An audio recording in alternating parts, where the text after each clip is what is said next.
ఏంటి మన rupee value అంతగా పెరిగిపోయిందా? ₹1 ఫిష్. ఏంటి సార్ మరి రూపాయికి ఫిష్ అంటే ఎక్కడి నుండి తీసుకొస్తాం సార్? ₹1కి 1 ఎకరా ఇస్తున్నారయ్యా. లేదు సార్, మీరు రూపాయికి ఎకరం ఇస్తే ఇవ్వచ్చు కానీ చేపలు రావు సార్. సార్ ఏం కాదు సార్, ₹1 ఫ్రూట్ స్టిక్. రూపాయికి ఏం వస్తుంది సార్? ఏంటా ఏం వస్తుంది సార్ రూపాయికి? ఏంటారా ఏమి రాదు సార్. ₹1కి చేపలు రావట్లేదు, ఈ ఫ్రూట్స్ కూడా రావట్లేదు. బాబు నా దగ్గర రూపాయి ఉంది, ₹1కి ఏం వస్తా చెప్పు ఇక్కడ.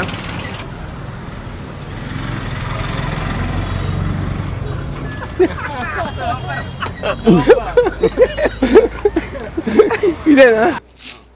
ఈ చిల్లరతో మొత్తం విశాఖపట్నాన్ని కొనేవచ్చు. హిల్3 ఋషికొండ ఏపీఐఐసి ఐటీ సెట్. ప్రస్తుతం మేము ఇక్కడే ఉన్నాము. జస్ట్ ఈ చిల్లర డబ్బుతో 21 ఎకరాలు చౌకగా ఈ భూమిని కొట్టేసింది టీసీఎస్. చూసారు, అది కనిపిస్తుంది కదా, అది హెలిప్యాడ్. ఇంతకుముందు సీఎం వస్తే ఇక్కడ దిగుతారు. దాని చుట్టూ ఉండే ఈ ల్యాండ్ అంతా టీసీఎస్కి అలాట్ చేసిన ల్యాండ్. సంవత్సరానికి 45,000 కోట్ల రూపాయల ఆదాయం కలిగిన టీసీఎస్ సంస్థకు ఇంత ఖరీదైన ల్యాండ్ని, ప్రభుత్వ భూములు ఇంత తక్కువ ధరకు ఇవ్వడం ఏంటన్నది జర్నలిస్ట్గా నాలో వస్తున్న ఒక ప్రశ్న.